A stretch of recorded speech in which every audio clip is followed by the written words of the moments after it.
continued viewership. Before we begin, tell us, where in the world are you watching from? We love knowing our global reach. Now, let's dive into today's story. Chapter 1. The Perfect Life. Derek Rodriguez had always believed in absolutes. In his 12 years as a Marine Corps reconnaissance specialist, there was mission success or mission failure. Life or death. Trust or betrayal.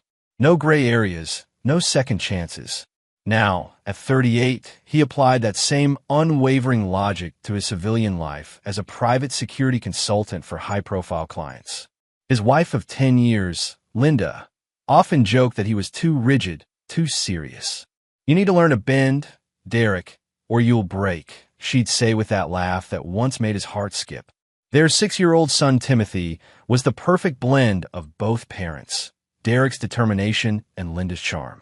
At least, that's what Derek thought until 3 months ago when strange inconsistencies began appearing in his perfectly ordered world. Linda, a freelance marketing consultant, had suddenly become busier than ever. Late nights at the office, weekend conferences that seemed to multiply, and a new glow about her that Derek initially attributed to career success. She'd lost weight, changed her perfume, and started paying more attention to her appearance. When Derek mentioned it, she'd brush it off as finally taking care of myself again. But Derek's training had taught him to notice details others missed. The way Linda now kept her phone face down during dinner. How she'd shower immediately after coming home, even from short errands. The receipts for restaurants he'd never been to, charged her credit card during lunch hours when she claimed to be working from home. Timothy had been acting strange too, more withdrawn, less talkative about his daily activities. The boy who used to chatter endlessly about school and friends now gave monosyllabic answers when Derek asked about his day. Derek attributed it to normal childhood phases, but his instincts whispered otherwise. The wedding invitation had arrived 6 weeks ago. Linda's sister-in-law, Patricia, was marrying her longtime boyfriend in an intimate ceremony at the historic Riverside Manor. Derek had never particularly liked Patricia, too dramatic, too attention-seeking, but family was family.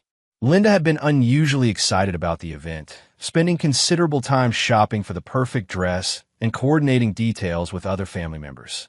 "It'll be good for us to get out and celebrate something happy," Linda had said, her eyes bright with an enthusiasm Derek hadn't seen directed at him in months. "Timothy loves weddings, and it's been too long since we've done something as a family." Derek agreed, though he noticed Linda spent more time on her phone during the weeks leading up to the wedding than she did talking to him. She claimed it was all wedding-related coordination, helping Patricia with last-minute details. Derek wanted to believe her, but his trained mind cataloged every inconsistency, every small lie that didn't quite align. The morning of the wedding, Derek watched Linda get ready with the precision of someone preparing for battle. Every detail was carefully considered. The way her dress hugged her newly svelte figure, the jewelry that caught the light just so, the makeup applied with artistic precision. She looked stunning, more beautiful than she had in years, and Derek felt a familiar pang of love mixed with something darker he couldn't quite name. "You look incredible," he told her honestly, adjusting his tie in their bedroom mirror. Linda smiled, but it didn't reach her eyes. "Thank you. I just want everything to be perfect today." Timothy was unusually quiet during the drive to Riverside Manor, staring out the window with an intensity that seemed too mature for his 6 years. Derek caught his son's eyes in the rearview mirror several times, noting how Timothy looked away quickly each time, as if hiding something. "You okay, buddy?" Derek asked as they pulled into the manor's circular driveway. Timothy nodded but didn't speak. Derek made a mental note to check in with his son again later. The ceremony itself was picture perfect. Patricia looked radiant in her flowing white gown, and her new husband beamed with genuine happiness. Derek found himself studying the couple, remembering his own wedding day with Linda. The promises they'd made, the future they'd planned together. Everything had seemed so certain then, so permanent. As they moved to the reception, Derek noticed how Linda's attention seemed divided. She was present but distracted, checking her phone discreetly and scanning the crowd with an urgency that didn't match the relaxed atmosphere. When Derek asked if she was expecting an important work call, she quickly shook her head and slipped the phone back into her purse. "Just making sure I don't miss any of the photographer's group shots," she explained, but Derek noticed her hand trembling slightly as she reached for her wine glass. They found their assigned table near the back of the elegantly decorated reception hall. Timothy sat between them, picking at his food and observing the other guests with the same intense focus Derek had noticed in the car. The boy's behavior was becoming increasingly concerning, but before Derek could address it, the wedding party's entrance began, complete with a live band and coordinated lighting that transformed the space into something magical. Derek tried to relax, to enjoy the moment, but years of training had made hypervigilance his default state. He noticed everything: the way the best man's speech seemed rehearsed, how the maid of honor kept glancing toward their table, the photographer who seemed more interested in capturing candid moments than posed shots. Most disturbing of all was how Linda kept checking her phone despite her earlier explanation about group photos. As the evening progressed, Derek's unease grew. Linda excused herself twice for bathroom breaks that lasted longer than necessary. During the second absence, Derek watched her through the reception hall's large windows as she stood outside, engaged in what appeared to be an intense phone conversation. When she returned, her cheeks were flushed, and she seemed almost giddy with excitement. "Everything all right?" Derek asked. "Perfect," Linda replied, but her smile seemed forced. "Just family drama. You know how weddings bring out everyone's emotions." Derek nodded, but something about her answer felt rehearsed, like she'd been practicing it. He was about to probe further when Timothy suddenly grabbed his arm with surprising strength. Chapter 2: The Discovery. "Dad, let's go home. Right now." Timothy's whisper carried an urgency that made Derek's blood run cold. The boy's small hand gripped Derek's forearm with desperate intensity, his 6-year-old face pale with fear. Derek immediately shifted into alert mode, scanning the reception hall for potential threats while keeping his voice calm and reassuring. "What's wrong, buddy?" Timothy's eyes darted around nervously before fixing on Derek's face. "You didn't look under the table, did you?" The question seemed innocent enough, but something in Timothy's tone, a mixture of knowledge and terror, made Derek's instincts scream danger. He'd learned to trust his son's observations. Children often notice things adults missed, and Timothy had always been particularly perceptive.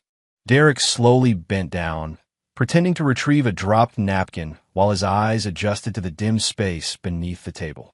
What he saw there made his world tilt on its axis. Taped to the underside of the table was a small recording device, its red light blinking steadily. But that wasn't what froze Derek's blood.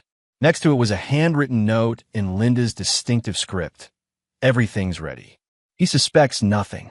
After the toast, we'll have everything we need." Derek's military training kicked in automatically. His face remained neutral, his breathing steady, but internally, every alarm was sounding. He straightened slowly, his mind racing through possibilities and implications. The recording device explained Linda's insistence on this particular table, her nervous energy, her phone calls. Someone was documenting their conversation, their interaction as a family. He looked at Timothy, really looked at him, and saw not a confused 6-year-old, but a child carrying the weight of adult knowledge. "How long have you known?" Derek asked quietly. Timothy's lower lip trembled. "I heard Mommy talking on the phone last week. She said mean things about you, Daddy. Really mean things. And she was talking to Uncle Bryce." Uncle Bryce, Derek's older brother by 3 years, the successful real estate developer who had always resented Derek's military service and close relationship with their father. Bryce had been the golden child until Derek enlisted and earned their father's respect through service and sacrifice. The sibling rivalry had never truly died, but Derek had never imagined it would manifest in such betrayal. "What kind of mean things?" Derek asked, keeping his voice gentle despite the rage building in his chest. Timothy glanced around to make sure no one was listening, then leaned closer. "She said you were boring and mean, and that she couldn't wait to take half of everything and start over. And Uncle Bryce said he loved her and they could be together soon."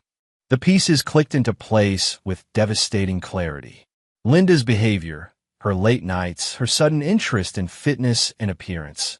It wasn't for herself or her career. It was for Bryce. Derek's own brother had been systematically seducing his wife, probably for months or even years. The recording device wasn't random. It was part of a calculated plan to gather evidence for what would undoubtedly be a vicious divorce designed to destroy Derek financially and emotionally. Derek's hands remained steady as he reached for his water glass, but inside, something fundamental shifted. The part of him that had tried to believe in second chances, in the possibility of redemption, died quietly. What replaced it was something colder, more calculating, the part of him that had made impossible decisions in impossible places and never looked back. "Timothy," Derek said quietly, "we're going to leave now, but we need to be very careful. Can you do exactly what Daddy tells you?" The boy nodded solemnly, understanding instinctively that this was serious business. Derek reached into his jacket and palmed his phone, activating the camera function with practiced discretion. He took several photos of the recording device and note, making sure to capture Linda's handwriting clearly. Then he sent a quick text to his personal attorney. "Emergency meeting tomorrow morning. Evidence of adultery and conspiracy." Linda returned from her latest bathroom break, just as Derek was helping Timothy into his jacket. Her face fell when she saw them preparing to leave. "Where are you going?" "The reception is just getting started." "Timothy isn't feeling well," Derek replied smoothly. "I think it's best if we head home early." Linda's eyes darted to the table, then back to Derek's face, searching for any sign that her plan had been discovered. "Maybe I should come with you," she offered, but Derek could hear the reluctance in her voice. "No need to ruin your evening. Stay and enjoy the party. Timothy and I will be fine." Linda hesitated, clearly torn between maintaining her cover and ensuring her recording device remained undisturbed. "Are you sure? I hate to leave you alone with a sick child. I've handled worse situations with less support," Derek replied, his tone carrying just enough edge to remind her of his military background. "We'll be fine." He guided Timothy toward the exit, moving with purposeful casualness that wouldn't attract attention. As they walked away, Derek could feel Linda's eyes burning into his back, probably wondering whether her elaborate scheme had been compromised. In the car, Timothy was quiet until they were well away from Riverside Manor. Then, in a small voice, he asked, "Are you and Mommy getting divorced?" Derek's hands tightened on the steering wheel. "What makes you ask that, buddy?" "Kids at school say that's what happens when parents stop loving each other. And Mommy doesn't look at you the same way anymore." The observation hit Derek harder than any physical blow. If a 6-year-old could see the dissolution of their marriage, it had been crumbling longer than Derek had realized. He'd been so focused on work, on providing and protecting, that he'd missed the slow erosion of everything he'd thought was solid. "Sometimes adults make choices that hurt other people," Derek said carefully. "But no matter what happens between Mommy and me, I will always love you, and I will always be your father. That never changes." Timothy nodded, but Derek could see tears forming in his son's eyes. "Will I still get to live with you?" The question ignited something fierce and protective in Derek's chest. The recording device, Linda's betrayal, even Bryce's treachery, all of it paled compared to the thought of losing daily access to his son. Whatever Linda and Bryce had planned, whatever evidence they thought they were gathering, Derek would make sure their scheme backfired spectacularly.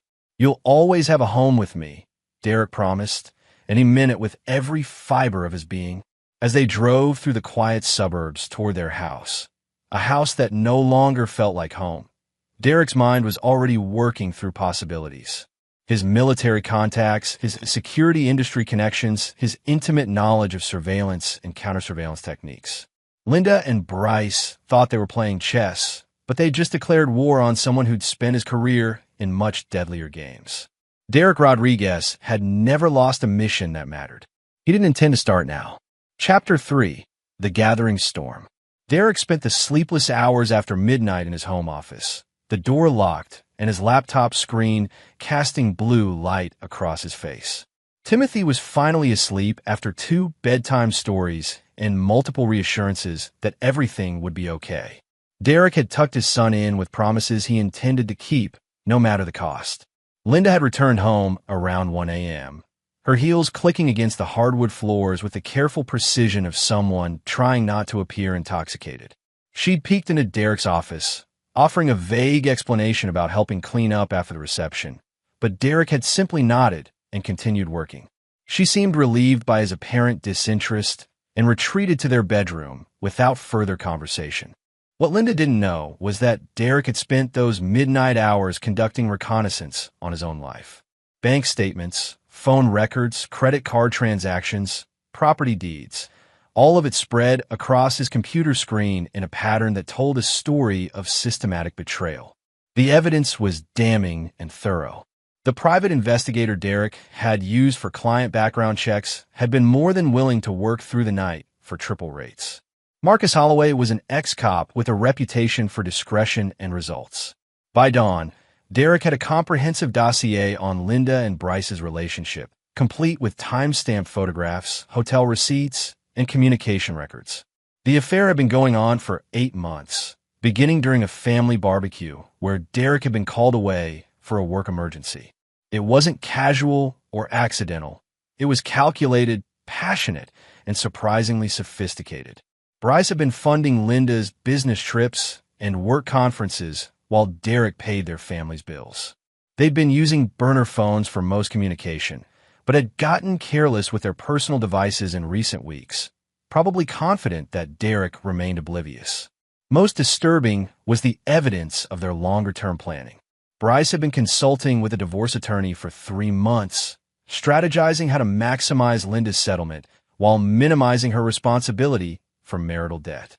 They discussed claiming emotional abuse, financial control, and even military-related PTSD as grounds for Linda needing substantial support. Derek's service record, which he'd always considered an honor, was being weaponized against him. But Derek had found something else in his digital investigation, something that changed the entire game. Bryce's real estate business, while successful on the surface, was heavily leveraged and dependent on a few major investors. More importantly, Bryce had been cutting corners on safety inspections and using substandard materials in his low-income housing developments. The potential liability was enormous if the right person were to document the violations and present them to the proper authorities. Derek had also discovered that Linda's marketing consultancy was essentially fictional. She'd been using the business as a front to launder money for Bryce's accounts, creating fake invoices for services never rendered. It was tax fraud on a significant scale, potentially criminal, and completely unrelated to their affair. It seemed his wife and brother weren't just betrayers, they were criminals. At 6 a.m., Derek made his first phone call of the day to Ben Torres, his former squad leader who now ran a private military contracting firm in Virginia. Ben specialized in what he called complex problem resolution for clients who needed situations handled with absolute discretion. Derek Rodriguez. Ben's gravelly voice came through the secure line. Been a while, brother. What's the situation? I need a full workup on 2 targets, Derek said without preamble. My wife and my brother. They're planning to destroy me financially and take my son. I need leverage. I need it fast. Ben was quiet for a moment. This personal or professional? Both. They've been embezzling money and committing fraud, but I need more than that. I need something that makes them understand they've made a catastrophic mistake. Copy that. Send me everything you have. I'll have a team on it within 12 hours. Derek's second call was to his attorney, Rachel Kim, a former military JAG officer who specialized in complex divorce cases involving security clearances and military assets. She agreed to meet him at 9 a.m. Sunday morning for an emergency consultation. The third call was to his father, retired Colonel Miguel Rodriguez, whose Sunday morning run was interrupted by news that his sons were at war with each other. I always knew Bryce resented you, Miguel said after Derek explained the situation. But I never thought he'd stoop to this level of betrayal. What's your plan, son? I'm going to destroy them both, Derek replied without hesitation. Systematically, completely, and permanently. By the time I'm finished, they'll wish they'd never met each other, let alone decided to betray our family. Be careful, Derek. Revenge can consume you if you're not disciplined about it. This isn't revenge, Dad. It's justice. And justice requires precision. By 8 a.m., Linda was awake and moving around the house with nervous energy. She kept glancing at Derek, probably wondering if his early departure from the wedding had disrupted her recording plans. Derek maintained his normal Sunday routine: coffee, news, preparation for Timothy's soccer game, while internally cataloging every word and action for future use. "How are you feeling this morning?" Linda asked, her tone carefully casual. "You seemed tired last night." "I'm fine," Derek replied. "Timothy's feeling better too." Kids bounce back quickly. Linda nodded, but Derek noticed her relief was palpable. She thought her secret was safe, that her elaborate plan remained undetected. It was almost enough to make Derek feel sorry for her. Almost. "I was thinking," Linda continued, "maybe we should plan a family vacation soon. Just the three of us. We haven't done that in a while." The suggestion was so audacious that Derek almost laughed. She was already planning her exit strategy, probably hoping to gather more evidence of his controlling behavior or create situations where she could document his reactions to stress.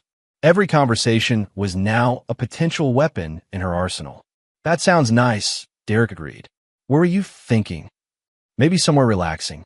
A beach resort where we can just unwind and reconnect as a family." Derek nodded thoughtfully, already imagining how such a trip would be documented and later used against him in court. Linda's strategic thinking was actually impressive, if not for the fact that it was aimed at destroying him. His phone buzzed with a text from Ben Torres. "Preliminary findings interesting. Your brother has bigger problems than you know. Full briefing in 24 hours. Derek smiled for the first time since discovering the recording device. Whatever Bryce and Linda had planned, they were about to learn that Derek Rodriguez was not the soft target they'd assumed him to be. His military training hadn't made him paranoid. It had made him prepared. And preparation, applied with surgical precision, was about to become their worst nightmare. "I need to run some errands this morning," Derek told Linda. "Timothy has soccer practice at noon, so I'll be back by then." "Of course," Linda replied, probably already planning how to use his absence to coordinate with Bryce. "Take your time." Derek kissed her forehead, a gesture that felt like saying goodbye to someone already dead. In 48 hours, Linda and Bryce's world would begin crumbling around them. Derek would make sure of it. As he drove toward his attorney's office, Derek caught himself humming an old military cadence. It felt good to be back in mission mode, to have a clear objective and the tools to achieve it. Linda and Bryce had declared war on his family. Now, they were going to learn what war actually looked like. Chapter 4. The counterattack begins. Derek's meeting with attorney Rachel Kim lasted 3 hours and covered every possible angle of attack and defense. Rachel had handled enough military divorces to understand the unique vulnerabilities of service members, and she was particularly skilled at turning those vulnerabilities into strengths when her clients were prepared to fight back. The recording device gives us probable cause for an investigation into their other activities, Rachel explained, spreading the printed evidence across her conference table. "If we can prove conspiracy and fraud, we can flip this entire situation. Instead of you being the defendant in a messy divorce, they become the defendants in a criminal case." Derek studied the financial documents that painted a clear picture of Bryce and Linda's criminal enterprise.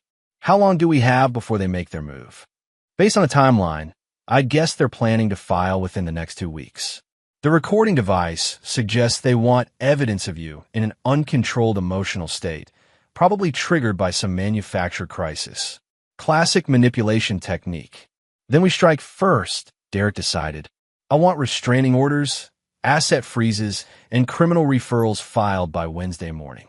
Rachel nodded approvingly. "I like working with clients who understand preemptive action. But Derek, once we do this, there's no going back. This becomes total war." It became total war the moment they decided to involve my son in their scheme.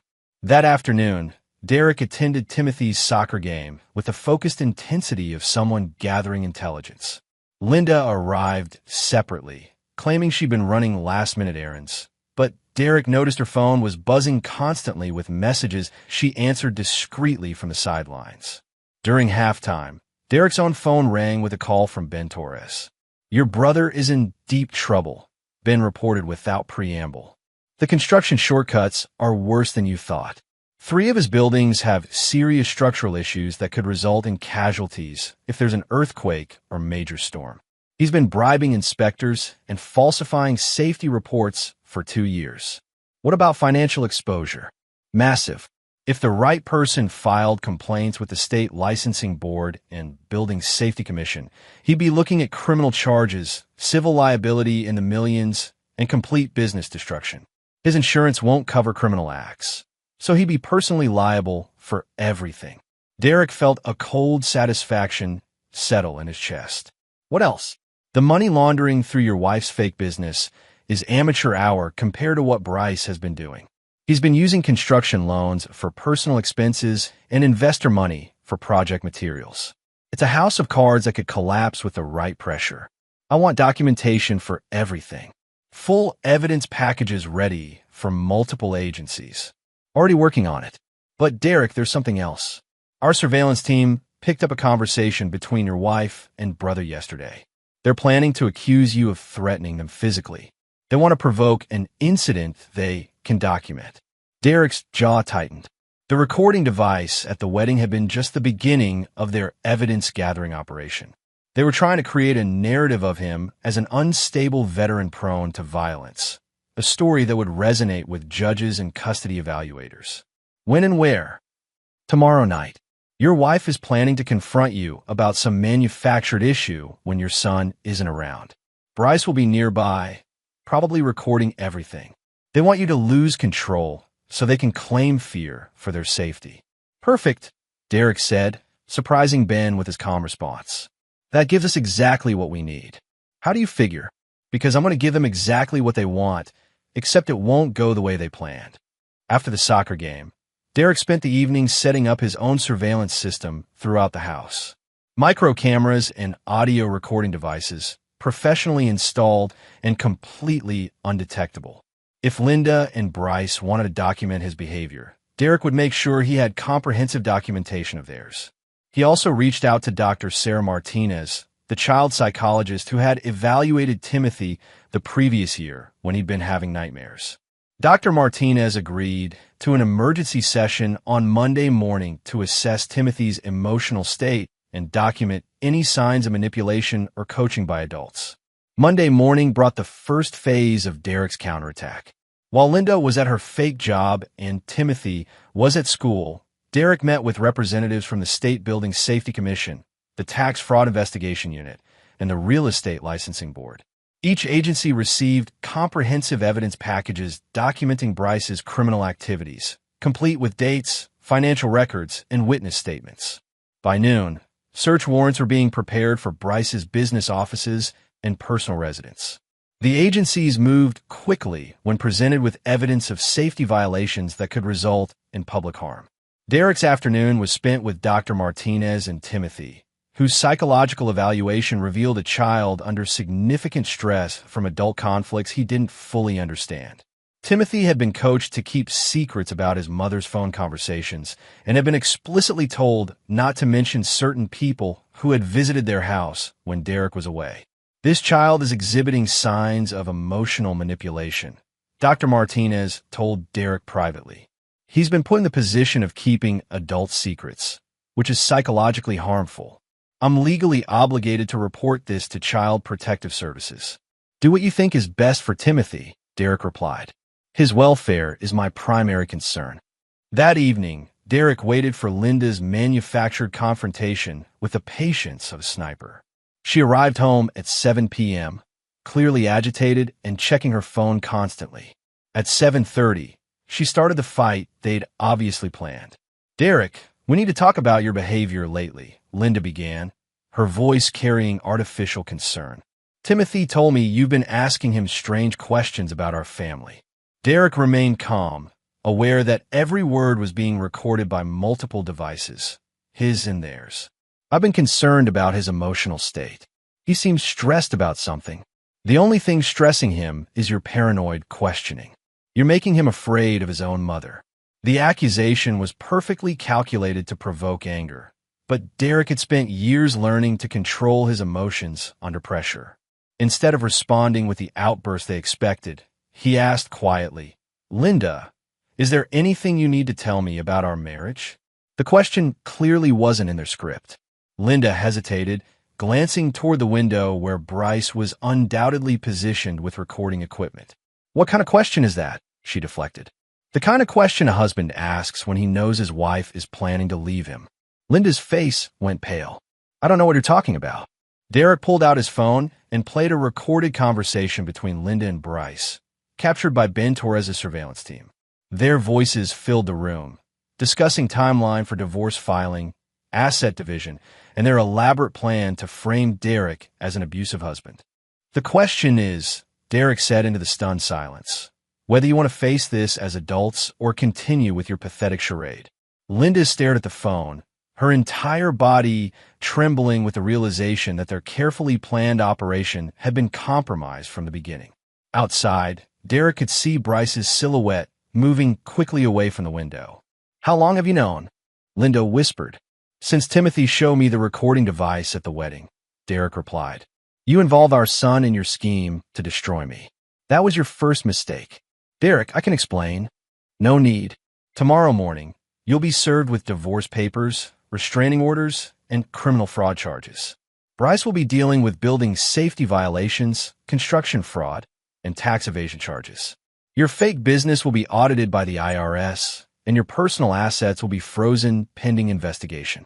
Linda's face cycled through disbelief, fear, and finally desperate anger. "You can't prove anything." Derek smiled coldly. "Linda, I've spent years in situations where failure meant death. You and Bryce thought you were playing games with someone who would just roll over and accept betrayal. You were wrong."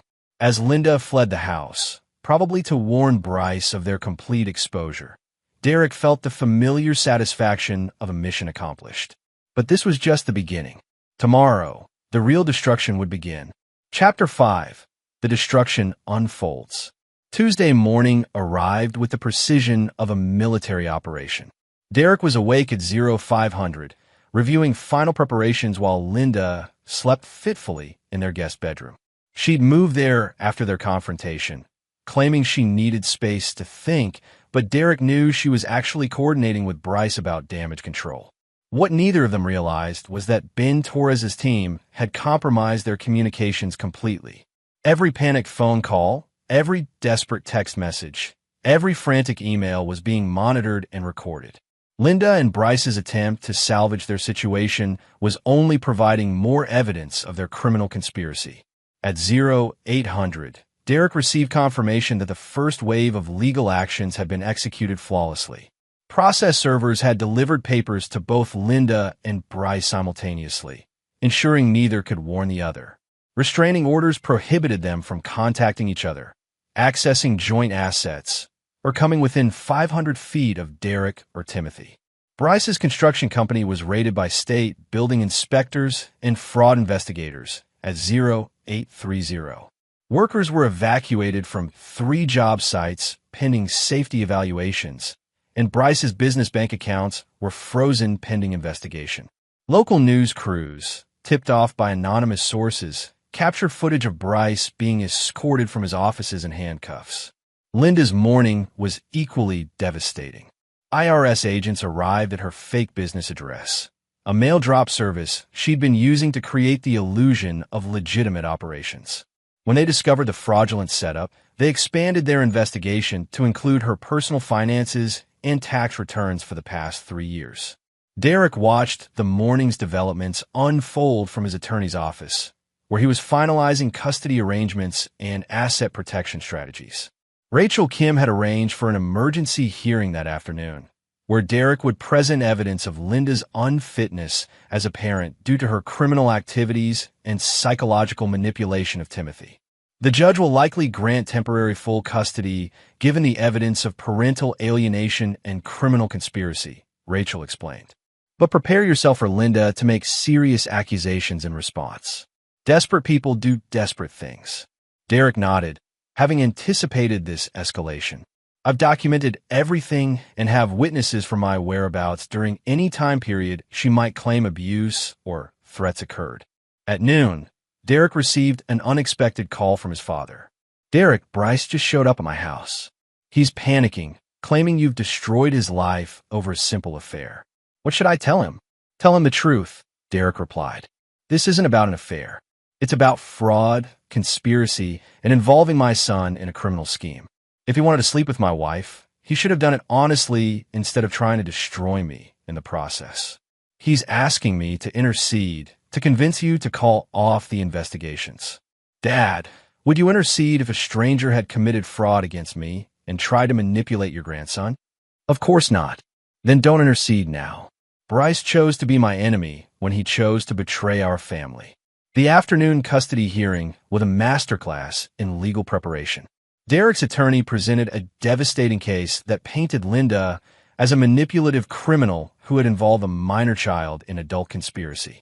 The evidence included Timothy's psychological evaluation, recordings of Linda coaching the boy to keep secrets, financial documents proving fraud, and testimony from multiple witnesses about Linda's behavior and associations. Linda's hastily retained attorney attempted to portray Derek as a controlling military veteran prone to surveillance and paranoia, but the argument fell apart when confronted with a mountain of evidence proving Linda's actual criminal activities. "Your Honor," Derek testified when called to the stand, "I served my country for 12 years in situations where trust and reliability were matters of life and death. I applied those same standards to my family life. When that trust was betrayed, I investigated like any reasonable person would. What I discovered wasn't marital problems. It was criminal conspiracy designed to defraud me and psychologically damage my son." The judge, a veteran herself, was clearly sympathetic to Derek's position. "Mrs. Rodriguez, the evidence suggests you've not only engaged in adultery, but also fraud, conspiracy, and child manipulation. Pending resolution of the criminal charges against you, I'm granting Mr. Rodriguez temporary full custody of the minor child." Linda's face crumpled as the reality of her situation hit home.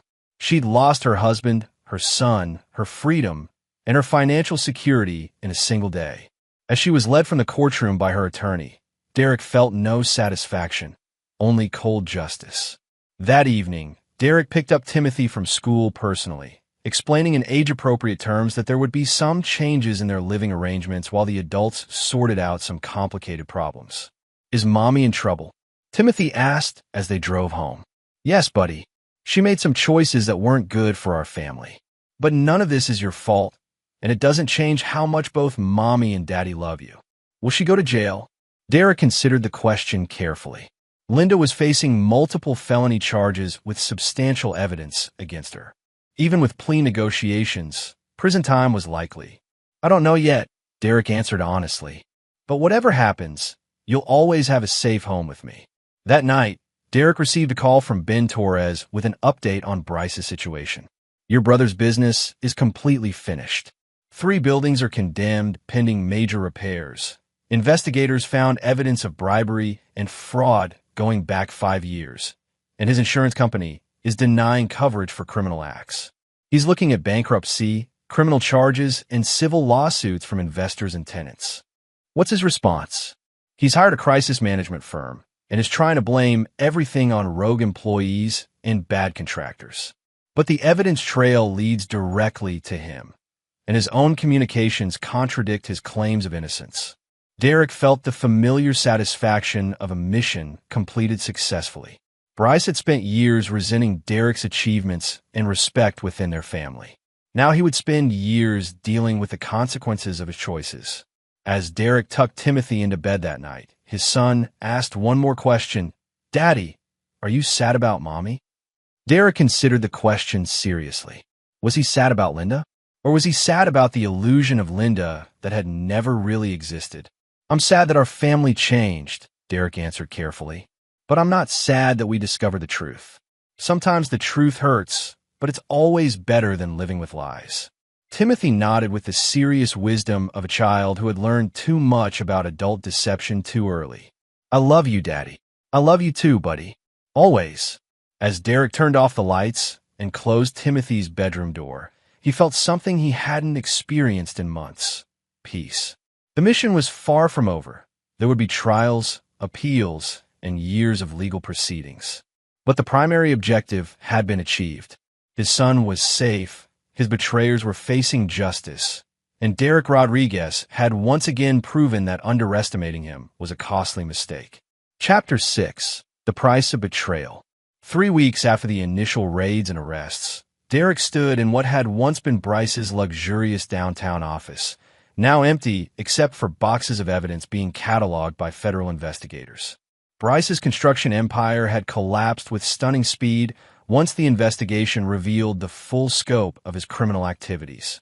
The morning newspaper featured a front-page story about the scandal, complete with photos of condemned buildings and interviews with displaced tenants. Bryce Rodriguez, once considered one of the city's most promising young developers, was now facing federal charges for fraud, bribery, and endangering public safety.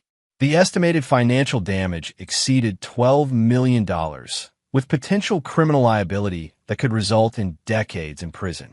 Derek felt no satisfaction looking at the destruction of his brother's life, only a cold sense of justice completed.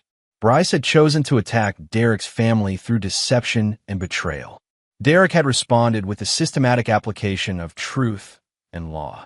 The outcome was inevitable once Bryce decided to play by rules he didn't understand.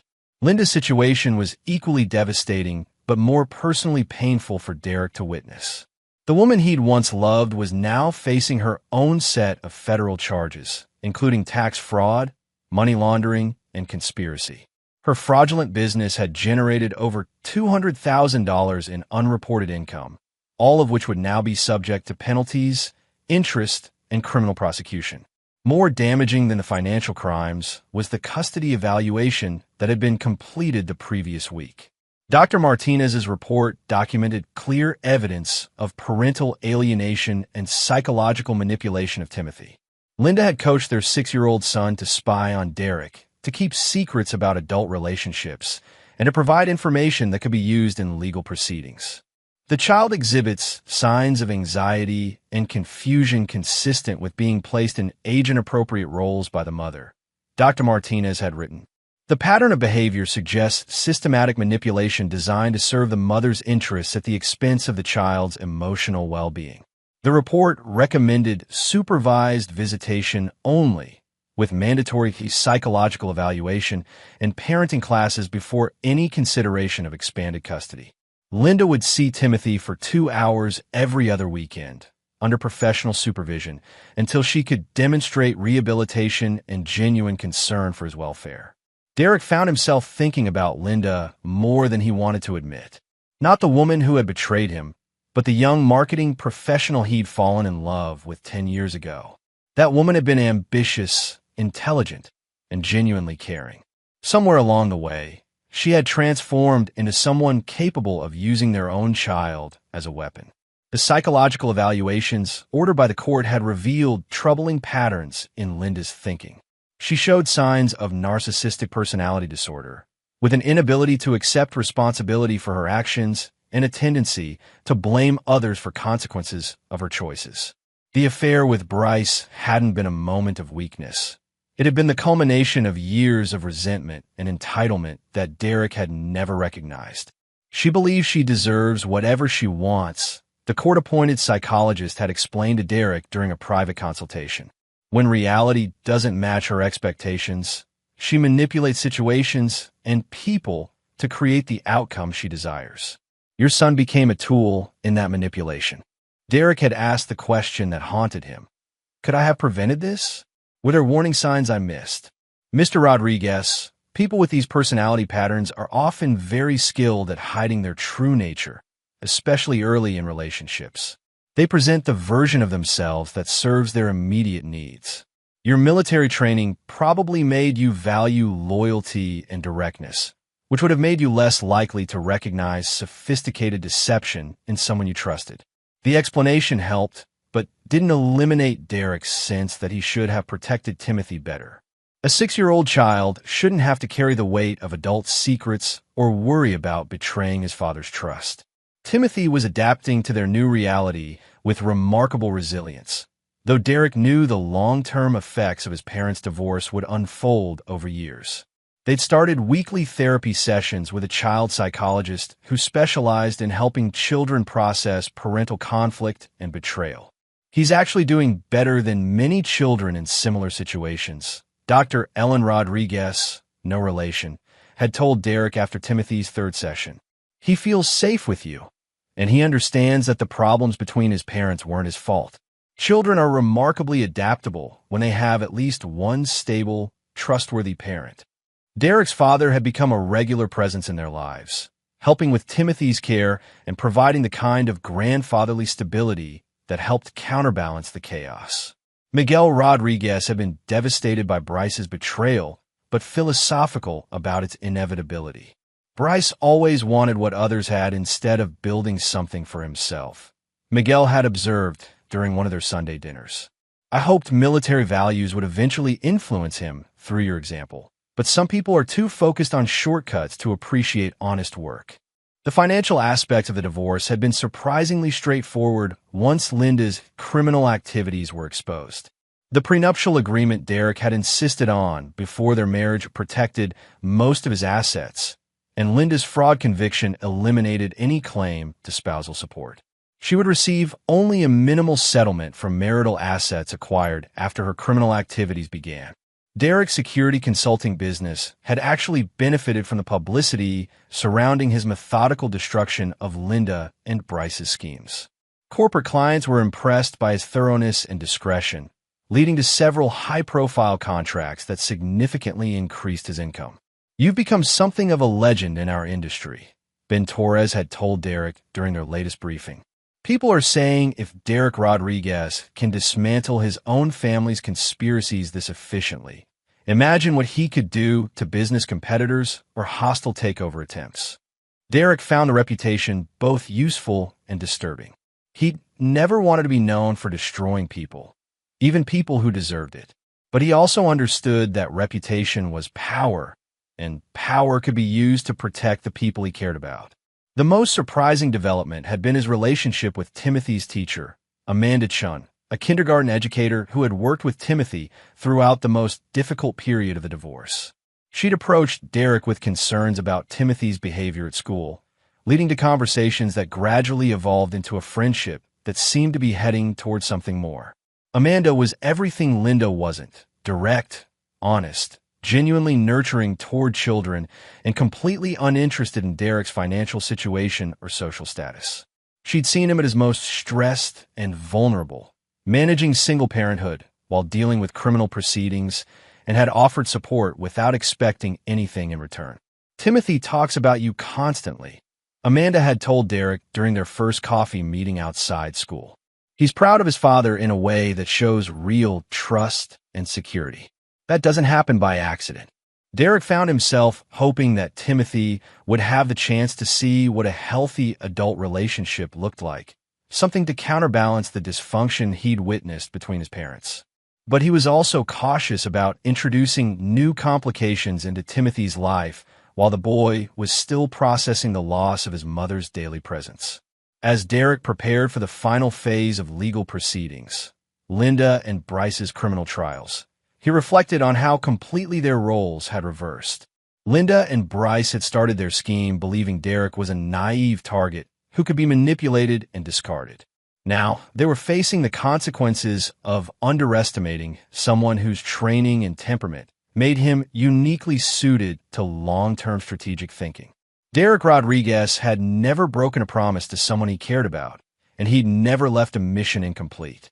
Linda and Bryce's punishment was far from over. Chapter 7. The Final Judgment. 6 months after the wedding reception that changed everything, Derek sat in federal court watching Linda take the witness stand in her own defense. She looked different, thinner, older, with the kind of stress lines that came from months of legal pressure and public humiliation.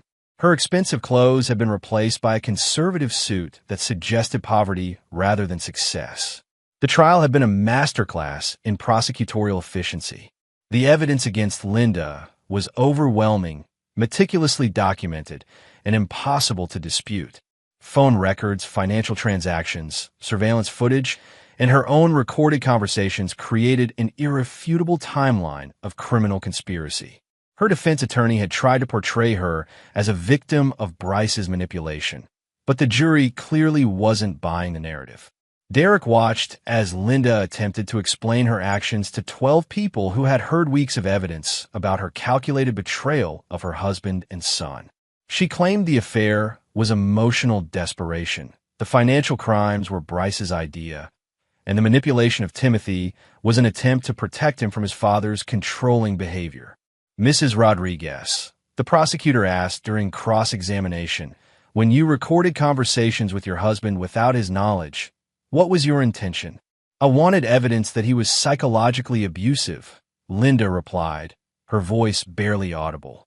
Yet in hundreds of hours of recorded conversations, investigators found no evidence of abuse, threats, or controlling behavior. Instead, they found evidence of a concerned father asking appropriate questions about his child's welfare. Isn't that correct? Linda's silence spoke louder than any answer could have. Bryce's trial had concluded the previous month with a conviction on all charges. 23 counts of fraud, bribery, and endangering public safety had resulted in a sentence of 15 years in federal prison and restitution of $14.2 million. His assets had been seized, his business completely dismantled, and his reputation permanently destroyed. During his sentencing hearing, Bryce had attempted to blame Derek for his downfall, claiming his younger brother had orchestrated a vendetta that destroyed an innocent man's life. The judge had been unimpressed. Mr. Rodriguez, Judge Patricia Owens had said, your own communications and business records document years of criminal activity that had nothing to do with your brother's investigation. You built your empire on fraud and endangerment. The fact that your crimes were exposed during a family dispute doesn't make you a victim. It makes you unlucky. Derek had felt no satisfaction watching Bryce led away in shackles, only the grim completion of necessary justice. His brother had chosen betrayal over loyalty, crime over honest work, and personal gain over family bonds. The consequences were severe, but entirely predictable. Now, watching Linda face her own judgment, Derek experienced the same cold satisfaction. The woman who had shared his bed, raised his child, and planned his destruction was about to learn that actions had permanent consequences. Has the jury reached a verdict? Judge Owens asked. We have, Your Honor. Derek glanced at Timothy, who was staying with his grandfather during the trial proceedings. The boy was doing remarkably well considering the circumstances, but Derek knew the real healing would begin only after this chapter finally closed. On the charge of conspiracy to commit fraud, how do you find? Guilty. On the charge of tax evasion, how do you find? Guilty. On the charge of money laundering, how do you find? Guilty. On the charge of child endangerment through psychological manipulation, how do you find? Guilty. Linda's legs buckled as the verdicts were read. Her attorney steadied her, but Derek could see that she was finally understanding the magnitude of her situation. She'd gambled everything on a scheme that required Derek to be weak, stupid, and helpless. Instead, she discovered what happened when someone with military intelligence training decided to wage total war. During the sentencing phase 2 weeks later, Derek was called to provide a victim impact statement. He thought carefully about what he wanted to say to the woman who had been his wife, the mother of his child, and the architect of their family's destruction. Your Honor, Derek began, looking directly at Linda, the defendant didn't just commit crimes against me. She committed crimes against our son. She used a 6-year-old child as a weapon in a scheme designed to destroy his father. She coached him to lie, to spy, and to carry adult secrets that no child should bear. That's not just criminal, it's evil. Linda was crying now, but Derek felt no sympathy for her tears. I served my country for 12 years, including combat deployments where I risked my life for people I'd never met. I came home to find that the person closest to me was willing to destroy our child's sense of security for financial gain. There's no punishment severe enough for that betrayal. Judge Owens sentenced Linda to 8 years in federal prison, with supervised probation for 5 additional years. She would serve her time at a minimum security facility designed for white-collar criminals, but 8 years was 8 years. Timothy would be 14 when his mother was released, old enough to make his own decisions about their relationship. As Linda was led away in handcuffs, she looked back at Derek one final time. He saw no remorse in her eyes, only resentment that her scheme had failed. Even facing prison, she couldn't accept responsibility for her choices. Dr. Martinez had been right about Linda's psychological profile. She would probably never genuinely understand why her actions were wrong. Outside the courthouse, Derek was approached by several reporters asking for his reaction to the verdicts. He prepared a brief statement that he hoped would close this chapter of his life permanently. Justice was served today for crimes that harmed not just me, but my son and our entire family. I hope this sends a message that betraying people who trust you carries serious consequences. My family will now focus on healing and moving forward. That evening, Derek picked up Timothy from his grandfather's house. They went to dinner at their favorite restaurant, where Timothy asked the question Derek had been expecting. "Daddy, will I ever see Mommy again?" "Yes, buddy. When you're older, if you want to see her, we'll make that happen. But she has to serve her punishment first, and you have to understand that she made choices that hurt our family." "I know," Timothy said with the serious tone he developed over the past months. "I'm not mad at her, but I don't miss her like I thought I would." The admission broke Derek's heart and relieved him simultaneously. Timothy was processing the loss of his mother with remarkable maturity, but Derek knew there would be difficult moments ahead as the boy grew older and understood more about what had happened. "That's okay," Derek assured him.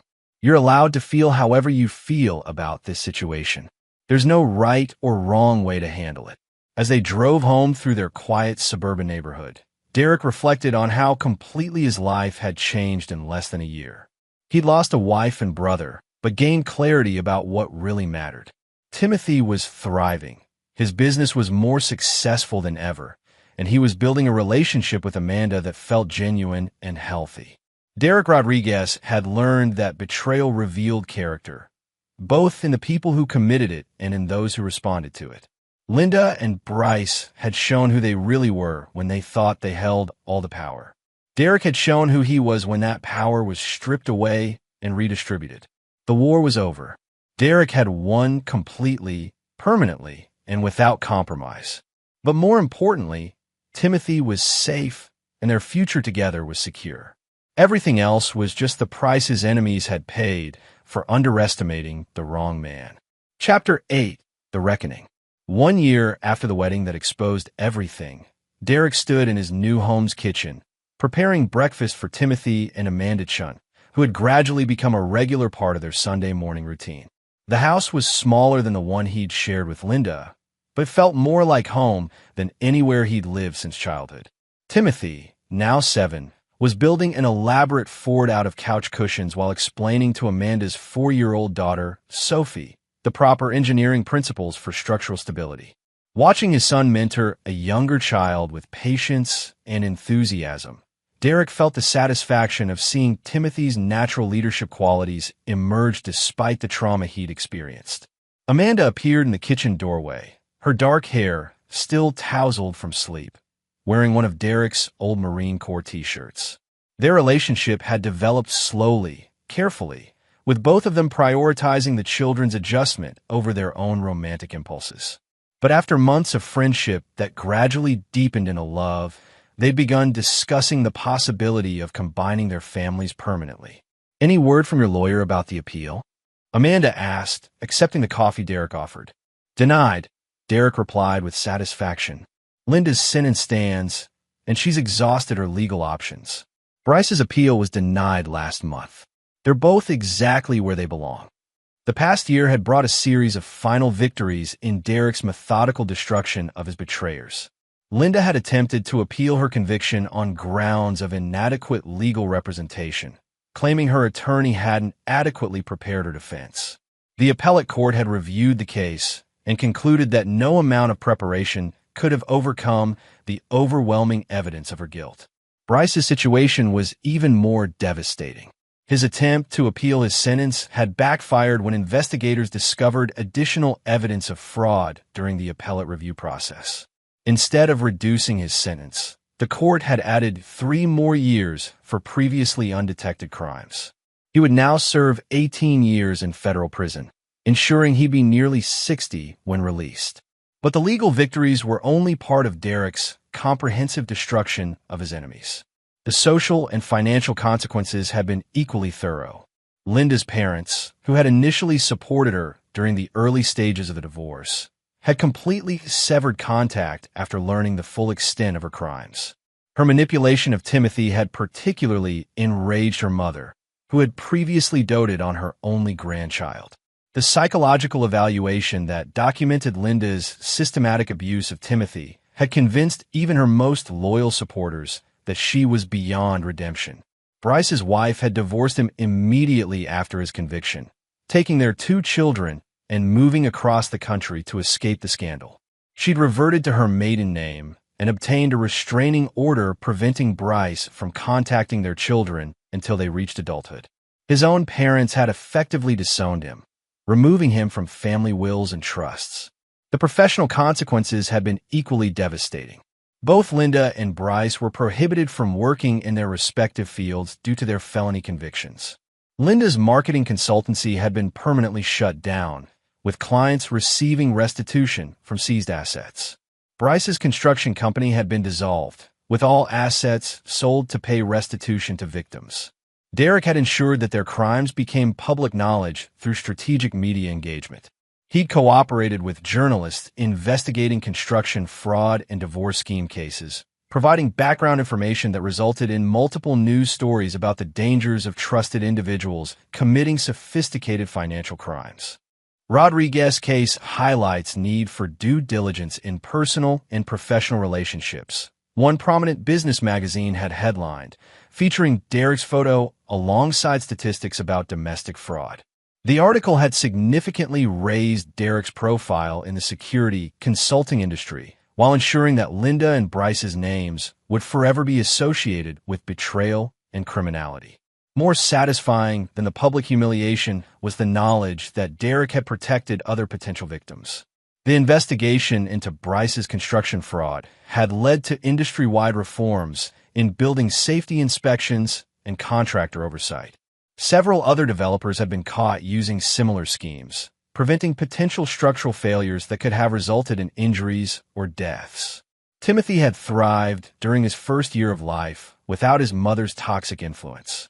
His anxiety had disappeared, his grades had improved, and his relationship with Derek had deepened into the kind of father-son bond Derek had always hoped for. The boy no longer carried the weight of adult secrets or worried about betraying confidences. "Dad," Timothy said, emerging from his fort construction project, "Sophie wants to know if her mommy can live with us forever." Derek glanced at Amanda, who blushed but smiled encouragingly. They discussed marriage several times, but both wanted to ensure the children were completely comfortable with the idea before making it official. "What do you think about that idea?" Derek asked Timothy. "I think it would be good," Timothy replied with characteristic seriousness. "Sophie needs a daddy, and I like having a sister. And Amanda makes you smile more than you used to." The observation was both touching and accurate. Derek hadn't realized how rarely he'd smiled during the final years of his marriage to Linda until Amanda pointed out how different he seemed when relaxed and genuinely happy. "Well then," Derek said, pulling a small velvet box from his jacket pocket, "maybe we should make it official." Amanda's gasp drew Timothy and Sophie's attention, and soon all 4 of them were clustered around the kitchen island as Derek formally proposed to the woman who had helped him rebuild his life and heal his son's wounded heart. "Will you marry me?" Derek asked, offering the simple but elegant ring he'd chosen with Timothy's input. "Yes," Amanda replied, tears streaming down her face. "Absolutely yes." As Derek slipped the ring onto Amanda's finger, he felt a completeness he'd never experienced during his first marriage. Linda had been a performance, a carefully constructed illusion of compatibility that had hidden fundamental incompatibilities. Amanda was genuine partnership, shared values, complementary strengths, and mutual respect that made them stronger together than either could be alone. The engagement celebration was interrupted by Derek's phone buzzing with a text from his father. Bryce tried to call me collect from prison. I declined the charges. Some people never learn. Derek showed the message to Amanda, who shook her head in amazement. After everything that's happened, he still thinks he can manipulate family relationships? Bryce has never accepted responsibility for his choices, Derek explained. He probably thinks enough time has passed that family loyalty should override justice. He's wrong. Derek had received several indirect attempts at reconciliation from both Linda and Bryce over the past year. Linda had asked mutual friends to suggest that Derek consider allowing unsupervised visitation with Timothy. Bryce had attempted to reach out through their father, claiming he'd found religion in prison and wanted to make amends. Derek had rejected all overtures without consideration. His position was simple. Betrayal of family was unforgivable, and attempts to manipulate children for adult purposes were irredeemable. Neither Linda nor Bryce had shown genuine remorse for their actions, only regret that their schemes had failed. "Will you ever forgive them?" Amanda asked, reading Derek's thoughts. "No," Derek replied without hesitation. "Forgiveness implies they deserve another chance to hurt the people I care about. They don't." Amanda nodded approvingly. She'd seen the psychological evaluation reports documenting Linda's manipulation of Timothy and understood that some actions were too harmful to excuse or forget. That afternoon, as Derek and Amanda began planning their wedding while the children played in the backyard, Derek reflected on how completely his life had been transformed by his enemy's betrayal. If Linda and Bryce hadn't overplayed their hand, he might have remained trapped in a dysfunctional marriage while they slowly destroyed him through smaller, more subtle deceptions. Their greed and arrogance had forced a confrontation that revealed everyone's true character. Derek had proven himself capable of protecting what mattered most. Linda and Bryce had proven themselves unworthy of trust or mercy. And Timothy had proven himself resilient enough to thrive despite witnessing the worst aspects of adult behavior. Derek Rodriguez had entered the war against his family reluctantly, but had prosecuted it with the thoroughness and brutality his enemies deserved. The victory was complete, permanent, and irreversible. His betrayers would spend years paying for their crimes while Derek built a new life based on honesty, respect, and genuine love. Justice had been served. The mission was complete. Chapter 9. The Price of War. 5 years had passed since the wedding reception that changed everything. Derek Rodriguez stood in his backyard, watching his 12-year-old son Timothy coach Sophie through proper batting stance while their younger brother Michael, now 3, attempted to catch butterflies in the outfield. The scene represented everything Derek had fought to protect and build, a family based on trust, loyalty, and genuine affection. Amanda emerged from the house carrying a pitcher of lemonade, her pregnancy with their second child together showing prominently beneath her summer dress. They'd married 18 months after the destruction of Linda and Bryce's conspiracy, building their relationship on the foundation of shared values and complementary strengths that Derek had never experienced in his first marriage. "Any word from your attorney about Linda's release?" Amanda asked, settling into the patio chair beside Derek. "She's out," Derek replied matter-of-factly. "Released yesterday after serving her full sentence. No early release for good behavior. Apparently she had several incidents with other inmates and staff." Linda had served all 8 years of her federal sentence at the Federal Correctional Institution in Dublin, California. According to Derek's contacts within the federal prison system, she'd proven to be a difficult inmate who blamed others for her situation and refused to participate in rehabilitation programs. Multiple disciplinary infractions had eliminated any possibility of early release. "Has she attempted contact?" Amanda asked, knowing the answer but needing to hear it confirmed. 3 letters sent to my business address, all returned unopened. 2 attempts to reach Timothy through his school, both reported to authorities as violations of the restraining order. She's testing boundaries to see what she can get away with. Derek had anticipated Linda's release and prepared accordingly. The restraining order remained in effect until Timothy reached 18, and Derek had ensured that all institutions in Timothy's life, school, sports teams, medical providers, had been notified of Linda's release and legal restrictions. Timothy had been informed of his mother's impending release and had reacted with the emotional maturity Derek had come to expect from his eldest son. At 12, Timothy understood the situation's complexities better than many adults would have. "I don't really remember her anymore," Timothy had told Derek during one of their regular father-son conversations. "I mean, I remember some things, but it's like remembering a movie I saw a long time ago. Amanda is my mom now." The statement had been both heartbreaking and encouraging. Linda's 8-year absence during Timothy's most formative years had effectively erased her emotional significance in his life. Amanda had become his primary maternal figure, and their bond was based on daily care, consistent presence, and genuine affection rather than biological connection. Bryce remained in federal prison and would for another decade. His attempt to manipulate their father into reconciliation had failed completely, and his own children had been raised to understand that their father was a criminal who had chosen betrayal over family loyalty. They'd thrived under their mother's care and had no interest in reconnecting with Bryce when he was eventually released. Derek's business had grown exponentially during the 5 years since his enemy's downfall. His reputation for thoroughness and discretion had attracted high-profile clients from Fortune 500 companies to foreign governments seeking security consulting services. The Rodriguez Security Group now employed 43 people and maintained offices in 6 cities. The irony wasn't lost on Derek that his systematic destruction of Linda and Bryce had become the foundation of his professional success. Corporate executives understood that someone capable of dismantling his own family's conspiracies with such precision could certainly protect their interests from external threats. "There's something else," Derek told Amanda, pulling a legal document from his jacket. "Timothy has officially filed to have his name legally changed." Amanda looked surprised. "To what?" "Timothy Rodriguez, John. He wants to honor both families, but make it clear that you're his real mother now." The gesture represented Timothy's complete emotional separation from Linda. He'd chosen to legally acknowledge Amanda as his maternal figure while maintaining connection to Derek's family heritage.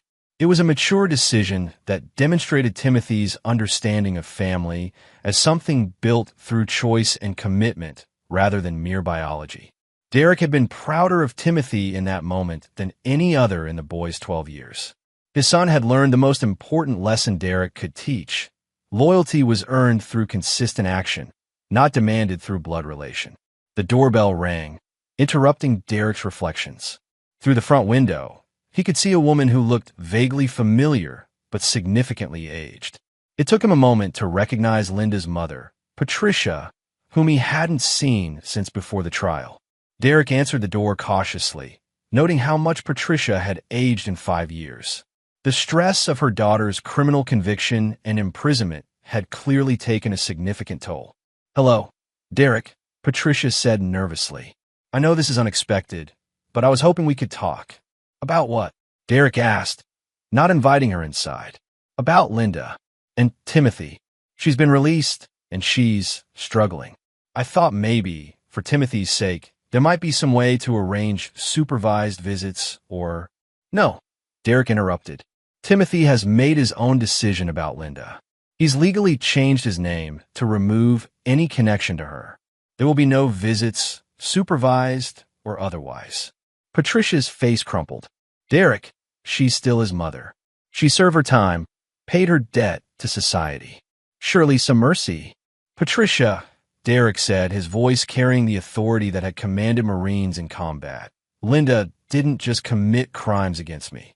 She psychologically abused Timothy, used him as a weapon, and tried to destroy his relationship with his father. There's no debt of time that can repay that damage. But family is what you build through loyalty and sacrifice," Derek continued. "Linda chose to destroy our family for personal gain. That choice has permanent consequences. Timothy has a mother now, Amanda, who earned that role through love and consistency. Linda forfeited her claim to motherhood when she chose to harm her own child."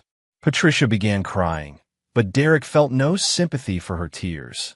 She'd raised Linda, probably instilling the sense of entitlement and manipulation that had led to the conspiracy against Derek's family. The apple, as the saying went, didn't fall far from the tree. "Please," Patricia begged. "Just one meeting. Let her see what a fine young man he's become." "Timothy has seen what Linda is capable of," Derek replied. "He made his choice based on that knowledge. I won't override his decision to protect his emotional well-being for the convenience of someone who forfeited the right to be his mother." Derek closed the door firmly, ending the conversation. Through the window, he watched Patricia walk slowly back to her car, shoulders shaking with sobs. He felt no guilt about his refusal, only satisfaction that Timothy would never have to face the manipulation and emotional blackmail that Patricia's visit represented. When Derek returned to the backyard, Amanda looked up questioningly. "Linda's mother," Derek explained, "tried to arrange some kind of reconciliation. I told her Timothy had made his own choice and we would respect it." Amanda nodded approvingly. "Good. That woman helped create the monster Linda became. Timothy doesn't need that poison in his life." As the sun set over their suburban paradise, Derek reflected on the completeness of his victory over the people who had tried to destroy him. Linda was free but isolated, facing a world that had moved on without her. Bryce remained imprisoned, forgotten by everyone except the victims seeking restitution. Timothy had grown into a confident, caring young man who understood the difference between family by birth and family by choice. Derek Rodriguez had proven that betrayal carried permanent consequences, that some actions were unforgivable, and that loyalty was the foundation of any relationship worth preserving. His enemies had learned too late that underestimating a man trained in warfare was a fatal mistake. The war was over. Derek had won completely, and his victory would last generations. His children would grow up understanding that trust was precious, that betrayal was costly, and that family was something you built through daily choices rather than inherited through blood. Justice had been served. The mission remained complete, and Derek Rodriguez would never, ever forgive the people who had tried to destroy everything he held sacred. Some wounds were meant to stay open, serving as permanent reminders of the price of betrayal. Linda and Bryce would carry those wounds for the rest of their lives, while Derek built something beautiful on the ruins of their schemes. That was victory. That was justice. That was the only ending Derek's enemies deserved. And there you have it. Another story comes to an end. What did you think? I'd love to hear your thoughts in the comments below. If you enjoy this story, consider joining our community by subscribing. It means the world to us. For more stories like this one, check out the recommended videos on screen, and I'll see you there.